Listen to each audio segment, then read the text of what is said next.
seperti pujian yang kami naikkan pagi hari ini. Janji berkat tidak akan pernah terlambat. Terima kasih. Siap duduk tenang dan Engkau siap memberkati kami dengan firman. Biarlah pujian dan penyembahan kami pagi hari ini menjadi jumpa yang harum dan menyenangkan. Terima kasih Bapak Surgawi, dalam nama Yesus, haleluya, amin. Silakan duduk. Selamat Hari Raya Imlek bagi yang merayakan. Tuhan Yesus memberkati. Dari pujian tadi saya ikuti diajak masuk ke perangan rohani terus. Pertanyaan saya, siap nggak jemaat di tempat ini diajak masuk ke perangan rohani? Pujian tadi ada yang mengatakan menginjak-injak iblis. Nah, siap nggak? Diinjak iblis atau menginjak iblis? Halo? Benar tak? Terus ada lagi tadi firman pujian masuk dalam peperangan rohani, mengambil perlengkapan senjata. Udah siap enggak? Tapi aku enggak yakin. Ya sorry ya. Lihat potongan jemaat belum siap untuk diajak peperangan rohani. Kami kebetulan juga hamba Tuhan di tempat ini namanya Pak Mas. Kami sering dulu waktu sebelum gabung dengan Betani, waktu masih gabung dengan PT Anugerah Percetakan. Oh, kami peperangan rohani masuk ke pedalaman. Dan penginjilan kami tahun 97 setelah lulus dari teologi, kami masuk ke Kalimantan Barat, masuk peperangan rohani. Dan kami percaya kuasa Tuhan seperti pujian tadi, benar-benar kami menginjak-injak, bukan diinjak-injak. Siapa nggak masuk peperangan rohani? Salah satunya adalah mengampuni. Itu tema khotbah saya. Mengapa kita harus mengampuni? Karena Imlek, hari raya Imlek kan saling mengampuni, memaafkan, pakai ampau, makan kan? Pertanyaan saya, sudah saling mengampuni enggak? Hah? Ya sudahlah. Memang untuk berkata mengampuni itu paling gampang. Kita lihat dulu Matius ayat hafalan ini, Matius 18 ayat 21 sampai 22. Kemudian datanglah Petrus dan berkata kepada Yesus, Tuhan, sampai berapa kali aku harus mengampuni saudaraku? Garis bawahi kata jika. Jika dia garis bawahi dosa terhadap aku. Sampai 7 kali kah? Merasa 7 kali itu bagi Petrus sudah terlalu banyak. Jika belum melakukan. Dan kedua, garis bawahi dosa. Hanya ayat ini diartikan yang menyakitkan, yang mengecewakan, seperti itu kan. Kata dosa bisa membunuh, bisa mencuri, jika menipu, bisa berzina, bisa itu suamimu, bisa itu istrimu, bisa itu anakmu, bisa itu teman sekerjamu. Kata dosa bukan akal kaidnya. Bisa nggak mengampuni? Saya kita segilera, nanti tak kasih kesaksian. Suamimu berzina, punya anak. Maafkan aku mau balik sama kamu. Bisa nggak? Bisa. Sebuah kamu itu mau bisa. Dipikir saya mau pokok. Aku ya nggak iso. Ya jawab yang jujur aja, jangan asal mengo gitu loh mulut itu. Ya jujur sulit, ngomong ke sulit, saya mikir-mikir gitu loh. Bisa, ya nggak segampang itu. Sulit. Terus apa kata? Ya benar, itu benar. Saya setuju karena banyak yang berkata seperti itu. Nanti saya kasih kesaksian. Yesus berkata kepadanya, bukan Petrus, bukan. Tetapi Aku berkata kepadamu, bukan sampai 7 kali, melainkan 7 kali. Artinya ada terbatas. Suatu hari saya pulang dari Lampung, tepatnya di salah satu kota di Metro.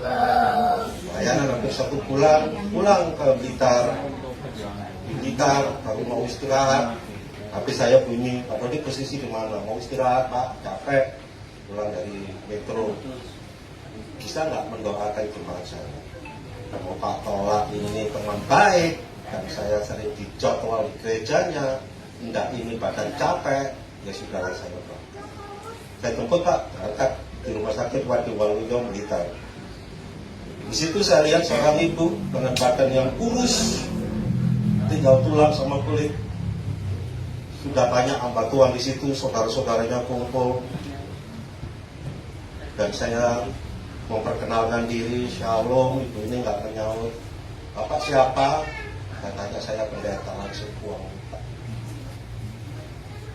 Ngobrol. Ibu mau sembuh? Pak, siapa yang mau sakit? Saya pasti mau sembuh. Kalau ibu mau sembuh, tolong jawab pertanyaan saya.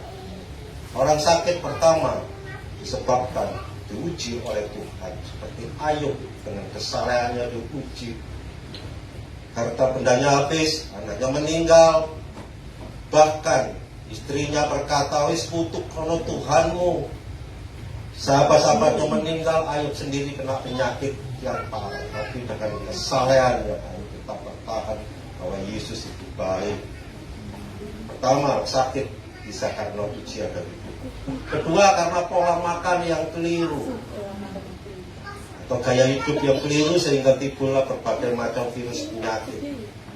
3, karena dosa. 4, karena terlibat okultisme atau terkena okultisme. Terlibat okultisme itu pernah belajar menyanyikan orang, dukun, atau terlibat seperti itu, atau terkena okultisme, dapat kiriman dan sebagainya. Dan kelima terakhir, akar pahit itu mendapatkan penyakit. Kira-kira yang mana, Bu? Ibu ini lihat saudaranya dan lihat saya tahu dia ngasih kode, tolong tinggalkan saya, tapi jangan jauh-jauh di depan, saya mau ngobrol 4 mata. Apa yang terjadi, Bu? Pak, yang terakhir itu yang terjadi puasa. Saya punya 3 bersaudara perempuan semua. Adik saya yang paling kecil menikah dengan suami. Ayo bisa ngampuni nggak? Tak terus lagi kesaksian ini. Anak yang pertama, ibu ini punya 2 anak juga perempuan. Tahu papanya selingkuh, ngomong sama mamanya karena ketemu keluar dari hotel. Mamanya nggak percaya, nggak mungkin papamu seperti itu, karena papamu pelayan Tuhan di salah satu gereja terbesar di Blitar. Nggak mungkin. Dan juga adiknya salah satu singer di dalam gereja itu. Bagaimana mungkin?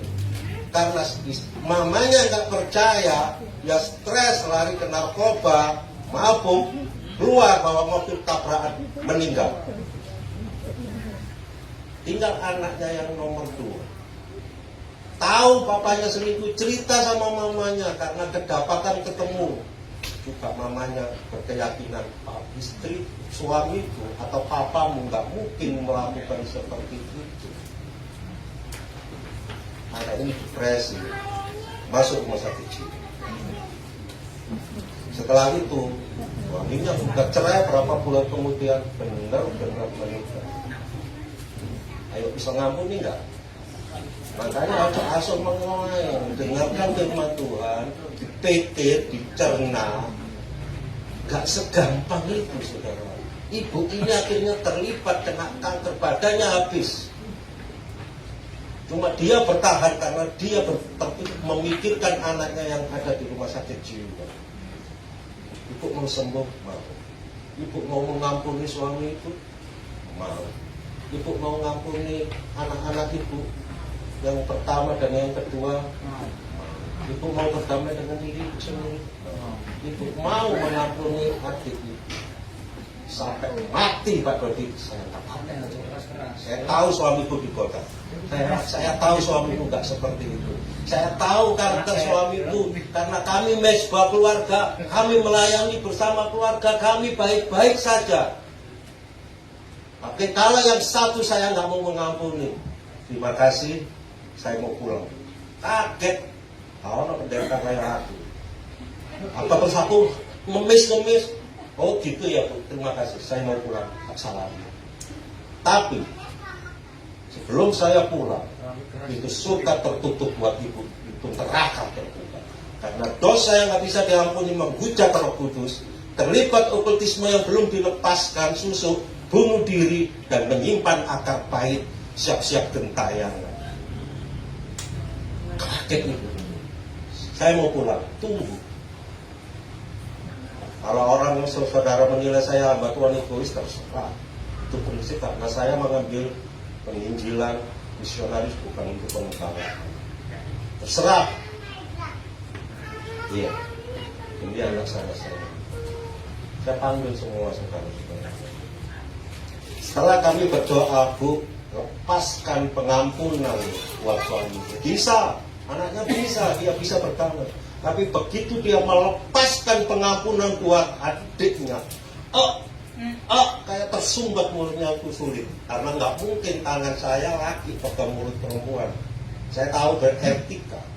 Saya pegang tangan saudaranya yang perempuan, saya tempelkan ke mulutnya. Kami petik dalam nama Tuhan Yesus, roh apapun yang menghambat pelepasan pengampunan kepada ibu ini, aku patahkan dan aku perintahkan keluar dalam nama Yesus. Teriak ibu ini langsung. Aku mengampuninya Tuhan, mengampuninya. Saking histerisnya teriak-teriak di rumah sakit, blok pingsan. Saya tunggu cukup lama, nggak sadar, kami pulang. Kami istirahat. 2 hari kemudian, tapi saya bunyi. Ternyata yang saya angkat adalah salah satu saudaranya. Pak Dodi, bisa nggak kami jemput ke rumah sakit Waduwaluyo? Waduh, dipanggil Tuhan ini. Di pikiranku saya elek waktu dipanggil Tuhan itu. Tanpa banyak bicara saya ngomong ya siap. Sampai di rumah sakit Waduwaluyo, pintu rumah sakit kamar itu kami buka. Saya kaget langsung ngomong shalom. Ibu ini bilang shalom. Langsung duduk. Apa yang terjadi dengan ibu ini, saya kaget. Setelah pingsan, ibu ini bangun. Uang kotoran di kamar itu cukup banyak, muntah cukup baunya harus sekali, sampai dokternya perawatnya jengkel dan tidak sempat masuk kamar mandi, buang kotoran di situ. Tapi setelah itu ibunya pingsan lagi, bangun sehat. Begitu di WC dari pagi sampai sore, daratan gila. Hanya inilah kuasa mengampuni. Tapi ibu ini belum boleh pulang karena pemulihan kesehatan. Bukan cuma anaknya ya Ramut yang masuk rumah sakit jiwa di Porong sembuh, pulang dan sekolah kembali. Dahsyat. Sampai sekarang ini ibu ini ada di Pekalongan, belum menikah dan suaminya meninggal. Inilah kuasa yang mengampuni. Mengapa kita harus mengampuni? Yang pertama, Matius 6 ayat 14 sampai 15. Matius 6 14 sampai 15. Karena jika kamu mengampuni kesalahan orang, Bapakmu yang di surga akan mengampuni kamu juga. Tetapi jika kamu tidak mengampuni orang, Bapakmu juga tidak akan mengampuni kesalahan. Di sini ada yang berbuat sesuatu, pernah disakiti, pernah melakukan dosa, belum pemberesan. Kalau ada, sebelum saya selesai sampai ke rumah Tuhan, keluar pulang. Maaf Bu Gembala, lebih baik angkat kaki keluar dari gereja. Ibadahmu gak sia-sia, persembahanmu sia-sia. Karena Bapakmu yang di surga gak akan mengampuni. Jadi lebih baik daripada capek-capek lama-lama di sini, lebih baik pulang ke rumah tidur. Enak kan? Sorry Bu, tak usah melaku. Sorry. Percuma kalau saudara belum bisa mengampuni terus beribadah. Karena artinya duitmu pirai kamu kasihkan ke Tuhan, ke gereja. Karena artinya karena bapakmu sendiri firman Tuhan yang ngomong ini Tuhan Yesus sendiri. Karena itu perintah Tuhan, bukan perintah para nabi, bukan perintah para rasul, perintah Tuhan Yesus sendiri. Kalau Tuhan Yesus memerintah ya ampuni, ya ampun ono, seberat apapun. Kalau enggak wis mulia ae. Nah artinya kau datang di tempat ini, loncat, terus dengar firman Tuhan berbagai puluh hamba Tuhan di tempat ini. Apa yang kamu cari? Sembako. Terlalu naif bagi orang Kristen kalau itu yang dicari. Datang tempat ini cari Yesus dapat semuanya. Kalau datang tempat ini cari sembako, pulang bawa sembako, tapi belum tentu bawa Yesus. Tapi datang tempat ini cari Yesus, pasti dapat semuanya. Kesembuhan, berkat, mujizat, Anda miliki. Lepaskan pengampunan di tempat ini. Kalau kau itu dapat semuanya, itu kunci. Jangan jadi orang Kristen yang naif, berpikir lebih jernih. Tolong kalau saya nyampaikan firman di tempat ini jangan asal ngomong. Tolong dicerna, diperhatikan.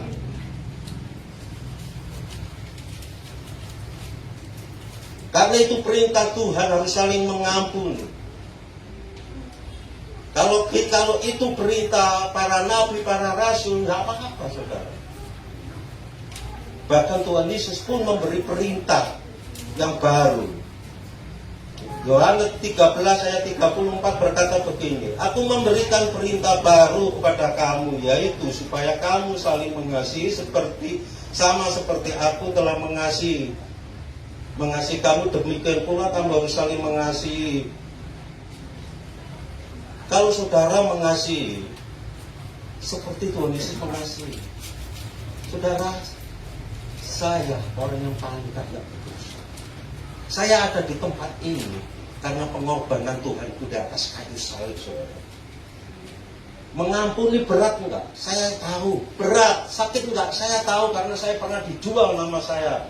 Sakit. Apa Tuhan kita Yesus enggak sakit saat melepaskan pengampunan menebus dosamu? Saking takutnya 3 kali berdoa di taman Getsemani, Bapa sekiranya boleh cawan ini lalu kepadaku, karena dia tahu mau menebus dosa-dosa jemaat Tambarjo. Tuhan Yesus tahu dia mau mengampuni dosa-dosa jemaat di tempat ini. Saking takutnya dia, akhirnya dia menyerah berdamai dengan sendirinya, dengan dirinya. Ya Tuhan, Bapakku, bukan kehendakmu yang terjadi, kehendakmu yang terjadi. Saya ada di tempat ini, saya tahu itu pengorbanan Tuhan Yesus yang paling kuasa. Karena saya orang yang paling berdosa, saya berjinah, bahkan maaf saya buka-buka. Waktu saya masih bujang pernah meniduri anak orang dan hamil, lahir meninggal. Betapa dosanya saya. Narkoba, saya orang pemabuk. Rumah saya asli, saya tinggal di Tempel Superton. Tanyakan nama saya Dodi Andriatmo, anaknya seorang tentara. Saudara akan dibongkar semua dosa-dosa. Itu pendeta dulunya nggak tahu.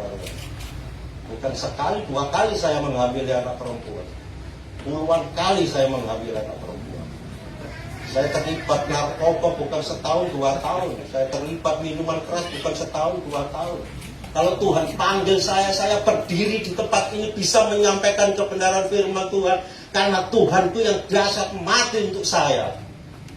Kalau saya disakiti orang nggak bisa melepaskan pengampunan, siapa saya? Kalau Tuhan Yesus mati di atas kayu salib untuk menebus dosa-dosa saudara dan mengampuni dosamu. Kalau ada orang yang menyakitimu dan engkau tidak mau mengampuni, siapa kamu? Halo? Sorry agak kenceng dikit. Tak setelah endek. Sorry. Ya.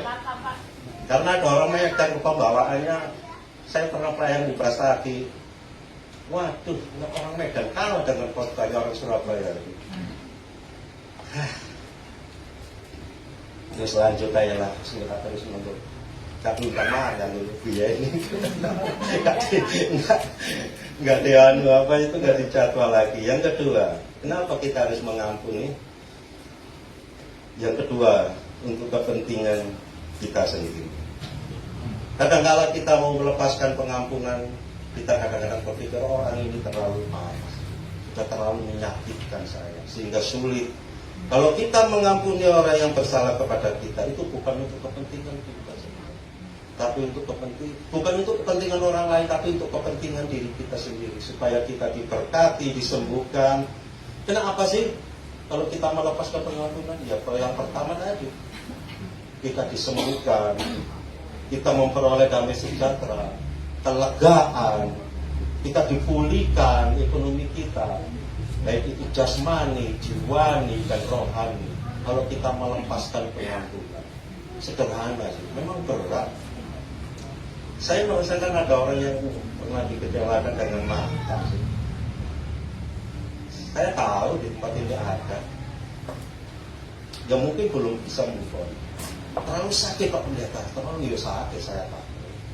Karena saya pernah seperti itulah terjadinya seperti itu, tapi cakap. Si anak itu sopo, gombo, aku tahu itu anak, tapi yang banyak dikasih obat, itu obat dosa. Dan betapa saya merasakan sakit ini. Dan setelah ini saya merasakan energi orang yang sakit, yang saya pernah saya rasakan berapa tahun sebelum saya terima Yesus, sakitnya seperti ini. Lepaskan pengampunan. Sekali lagi lepaskan. Bahkan melihat hasil, bukan cuma disembuhkan, tapi ekonomimu pasti dipulihkan. Karena apa? Karena Bapakmu yang di surga sudah mengampuni. Kalau sudah mengampuni, kirim berkat buat betani jemaah terjo, tambah rejo, langsung jemaah malaikat Tuhan pulang dari tempat ini, berkat sudah tersedia. Kalau sudah Tuhan sediakan berkat, setiap keluar perkataanmu menjadi berkat, setiap langkah kakimu keluar jadi berkat, setiap apa yang kau kerjakan dengan kedua tanganmu akan diberkati. Karena doamu sudah didengar oleh Bapakmu yang di surga. Jadi yang kedua, kita melepaskan pengampunan karena itu untuk kepentingan diri kita sendiri. Yang ketiga, kenapa kita harus mengampuni? Supaya kita tidak memberi keuntungan kepada iblis seperti pujian. Jadi salah satu untuk mengalahkan iblis dengan mengampuni. Suatu saat waktu di Kalimantan Barat ada orang yang datang curhat, bahkan hamba Tuhan sampai mengalami manifestasi. Istrinya ke rumah, kok bisa mendoakan jemaatnya sendiri, karena memang di situ terkenal ngayo-ngayo itu apa ya, memanggil roh-roh di Kalimantan Barat. Justru bukan kuasa kegelapan yang keluar, tapi gembalanya sendiri yang dilayani oleh istri. Apa yang terjadi? Ternyata gembalanya sakit hati dengan gereja yang lain karena jemaatnya. Sederhana kan? Cuma sakit hati. Dalam nama Yesus keluar, bukan iblisnya keluar. Kata iblis, hei kamu siapa? Yesus aku kenal. Petrus aku tahu siapa kamu. Buat tolong kamu. Begitu kami layani aku, hanya sepele. Dampaknya luar biasa.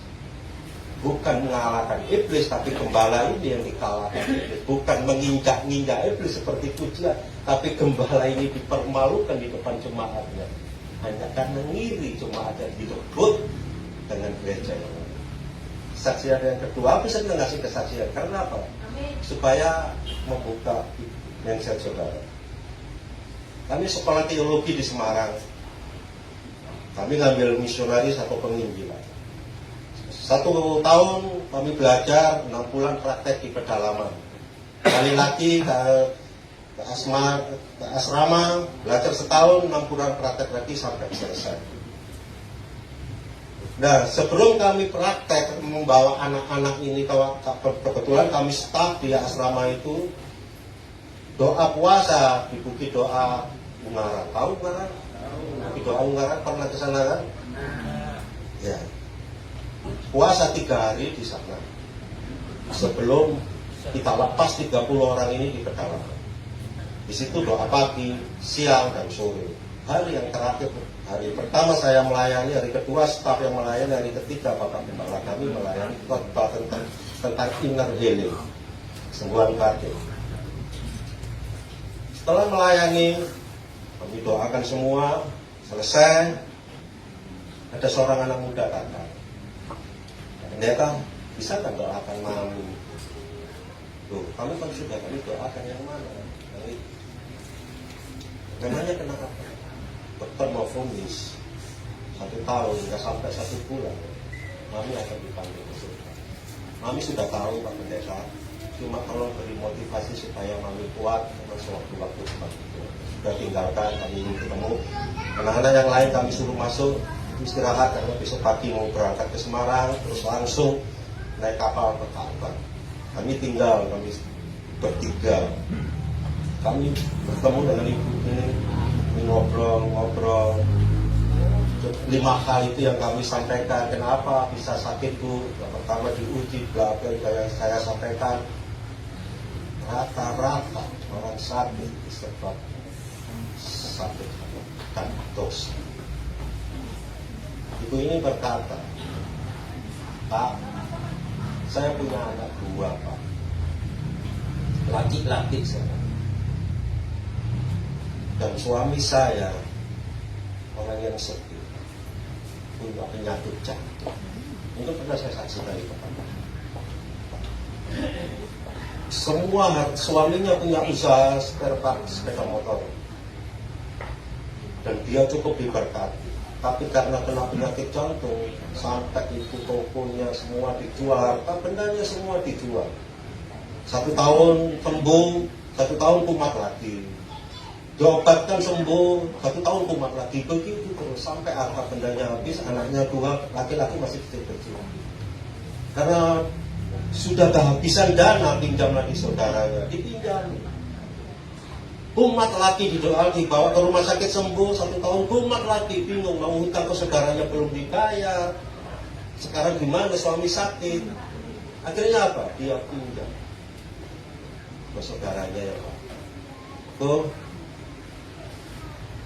lihat adikmu gak kasih. Kasihan, terus gimana? Bantu orang-orang utang untuk pengobatan. Bukumu kalau sembuh, adikmu kalau sembuh, nanti kapan? Oh boleh, saya obatkan. Tapi 1 minggu 2 kali harus menemani saya. Tak obat no kopi sampai sembuh. Tapi kamu harus servis saya 1 minggu 2 kali. Asalnya nggak mau, betapa jinaknya saya, betapa naifnya saya. Tapi melihat suaminya megap seperti itu dan kebutuhan anaknya sangat banyak, dia rela menyerahkan tubuhnya untuk dinikmati. Diobatkanlah suaminya sampai sembuh, dan sampai akhirnya usaha lagi. 2 tahun kemudian suaminya meninggal, istrinya kerja mati-matian, anak-anak 2-nya sukses, anak 2 yang lagi sukses semua. Tapi dosa perjinakan disembunyikan bertahun-tahun. Dan Tuhan kasih kanker. Ibu ini cerita, Bu, ibu mau terbuka kepada 2 anak. Kalau terbuka kalau Pak Pendeta, saya tidak boleh. Nanti kami yang gimana saudara? Untuk ada salah satu saudara anggota keluarga satu. Dan saudara dibantu terus menyerahkan tubuh. Kepepet KMTH di tangannya nggak bisa. Demi kesembuhan. Makanya tak ngomong itu aja asal ngomong aja. Bisa, amin. Belajar itu dewasa rohaninya gitu. Dari situ dosa yang disimpan bertahun-tahun mengadakan pengakuan. Setelah kami doakan, anaknya kami panggil, pemberesan selesai, tak apa-apa, yang penting kami sehat. Saya juga minta maaf, kami sudah berkorban dengan tolakan saya sampai seperti ini. Sehingga cerita selesai sudah, dan ibu ini masuk rumah sakit, saya kembali pulang ke Semarang, masuk ke ke tempat istirahat. Tapi paginya ibu ini buat sakit sehingga habis cairan masuk rumah sakit. Kami ditelepon bahwa mami masuk rumah sakit. Bayangan kami, nggak lama kami. 1 minggu kemudian salah satu anak yang telepon kami, ternyata bisa nggak Pak Dodi untuk perwakilan dari hamba Tuhan. Ibu ini yang sebentar lagi divonis sudah pulang ke sini, penyakitnya sembuh, bahkan sudah sehat, nggak duduk di kursi roda. Bahkan ibu ini bisa bersuka cita, bisa malah mengajak.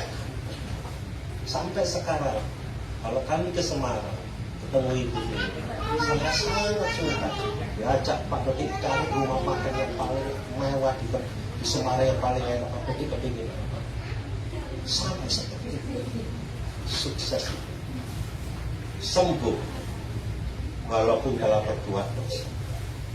Mengaku. Satu Yohanes mengatakan kalau mengaku dosa maka ada dosa yang disembunyikan, jangan salahkan kalau engkau lagi berkata. Ada dosa yang disembunyikan, jangan salahkan kalau engkau sakit yang disembuhkan. Ada dosa yang disembunyikan yang perlu dibereskan, jangan harap tokomu diberkati. Jungkir balik apa yang opo, sulit cukup buat makan. Hari ini mengaku dosa. Makanya pujian tadi mengajak peperangan rohani, saya cuma tertawa lupa. Itu pasal firman. Siap enggak Bu? Cuma diajak peperangan rohani. Makanya aku mau rada emosi, asal ngomong aja. Ayo saya kita ajak peperangan rohani. Sederhana peperangan rohani, mengaku dosamu. Gak perlu kepada saya, kepada Bu ini gembalamu. Bu, aku telah berzina, Bu, telah aku bohongi orang, Bu, telah aku mencuri. Bu, aku pernah gini-gini, ayo ngaku. Berani nggak? Pasti nggak saudara pulang dari tempat ini kalau mengaku dengan Ibu Gembala, saudara akan diberkati. Itu peperangan, salah satu peperangan rohani. Peperangan rohani nggak perlu berhadapan dengan kuasa kegelapan. Bosen aku. Itu paling enak peperangan rohani seperti itu. Tapi peperangan rohani yang sulit ini loh, peperangan dalam dirimu sendiri ini loh. Egomu ini yang paling sulit. Injak-injak iblis gampang, injak-injak iblis.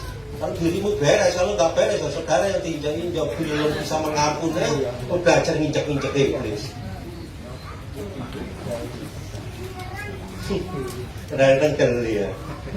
Kayak pujian tadi benar-benar sangat memberkati. Injak-injak iblis, saya belum bisa mengampuni dosamu. Dia benci ambek orang tuamu, benci ambek istrimu, ambek anakmu, ambek iparmu, ambek teman sekerjamu, kok belajar injak-injak iblis itu. Konsepnya di mana? Ayatnya Alkitab di mana? Halo. Yang terakhir aja lah. Sebenarnya ada 5 poin sebenarnya. Iya, saya minta maaf. 2 kali saya khotbah di sini ngamuk-ngamuk terus. Sebelumnya saya nggak pernah khotbah di tempat ini, saya nggak pernah ngamuk. Nggak tahu ya energinya kenapa ya. Padahal saya ngomong Tuhan, aku nggak mungkin ngamuk di jemaat. Cukup jemaat yang bicara cinta anu, belum deket bawa mah ngamuk mah. Bopo apa jemaat tempat ini ku bandel-bandel pengku sulit untuk dikandani atau kayak apa aku nggak ngerti. Ya sorry, Gembala sorry. Yang terakhir, kenapa kita harus mengampuni? supaya doa-doa kita tidak terhalang di saat saudara berdoa. Di Markus 11 ayat 25 sampai 26 berkata Markus 11 ayat 25 sampai 26 berkata begini, dan jika kamu berdiri untuk berdoa, ampuni dahulu sekiranya ada barang sesuatu dalam hatimu terhadap seseorang, supaya juga Bapa-Mu yang di surga mengampuni kesalahan-kesalahanmu. Tetapi jika kamu tidak mengampuni, maka Bapa-Mu yang di surga pun juga tidak mengampuni kesalahanmu. Jadi kenapa kita harus mengampuni? Supaya doa-doa kita didengar oleh Tuhan, tidak terhalang. Bukan tangan Tuhan kurang pandang untuk memberkatimu, bukan telinga Tuhan kurang peka untuk mendengar teriakanmu, untuk meminta tolong, tapi yang penghalang adalah akar pahit, dosa yang kau sembunyikan, yang kita kau akui bertahun-tahun. Bukan aku nggak ngomong dosa sekarang loh, enggak. Dosa yang dulu waktu bujang itu, dosa aku biar ini yang aku metengnya uang, sehingga aku pernah berkelahi, pernah terlibat narkoba, pernah mabuk-mabuk, pernah berkelahi, pernah hancur-hancuran, itu tak akui. Makanya tak saksikan seperti ini. Perlunya kesaksian, keterbukaan. Pertama, mematahkan tuduhan iblis. Kedua, memberi kesempatan firman Tuhan untuk berkarya dalam dirimu. Dan ketiga, memberi kelegaan, pelepasan. Keempat, doa-doamu dijawab. Makanya perlu kesaksian terbuka. Kenapa terbuka? Tak ada tuduhan iblis menuduh aku, itu masa lalu itu terserah. Yakobus 5 ayat 16 itu yang aku pas minggu kemarin. Iya. Ini yang saya kupas kemarin. Karena itu hendaklah kamu saling mengaku dosamu dan saling mendoakan supaya kamu sembuh. Doa orang yang benar jika dengan yakin didoakan sangat besar. Amin. Bila dengan yakin didoakan sangat besar, orang yang benar. Kalau orang benar mengaku dosa, kami kena tarpai, saling mengaku. Nanti baru doamu besar kuasanya. Berarti saudara disebut orang benar. Kalau belum mengaku, masih nyimpen akar pahit, sudah saya pastikan saudara bukan orang benar di tempat ini. Kalau bukan orang benar, lebih baik keluar, pintu neraka terbuka. Enak kan? Enak nggak aku itu. Untuk menjadi benar gampang. Mengaku dosa, terbuka, mengampuni, maka kau disebut orang benar. Setelah menjadi orang benar, berdoa-doamu pasti dijawab. Itulah doa yang penuh kuasa. Bahkan bukan cuma dijawab, disembuhkan. Dahsyatnya Tuhan. Jadi pentingnya kita mengampuni supaya doa-doa kita tidak terhalang. Tuhan Yesus.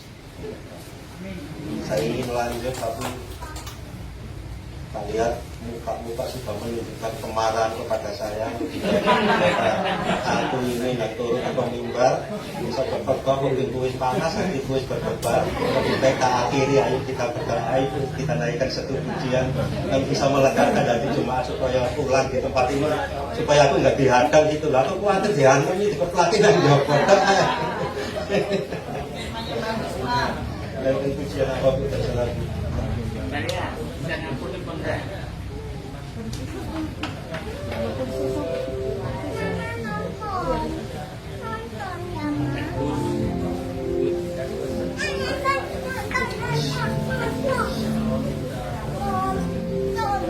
Kasih Yesus indah dalam hidupku, menghiasi hati dan jiwaku. Ku tak dapat hidup tanpa kasih-Mu Tuhan. Pegang tanganku sepanjang jalanku. Kasih Yesus indah dalam hidupku, menghiasi hati dan jiwaku. Ku tak dapat hidup tanpa kasih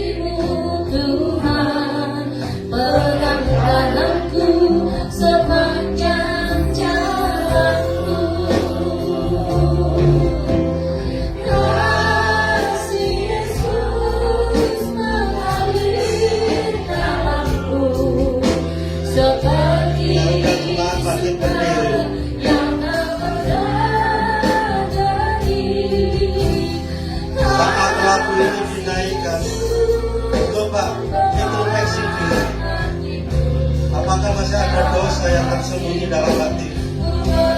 Pada hari ini aku bisa berbicara.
dosa-dosa hambamu masa lalu, dan hambamu bisa melepaskan pengampunan, dan engkau bisa memberkati hambamu dan bisa berdiri tempat ini.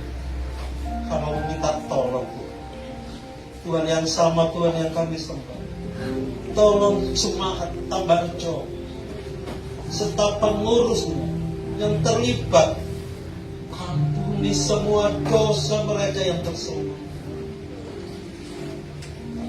Beri kelegaan untuk bisa melepaskan pengampunan bagi orang yang telah menyakiti.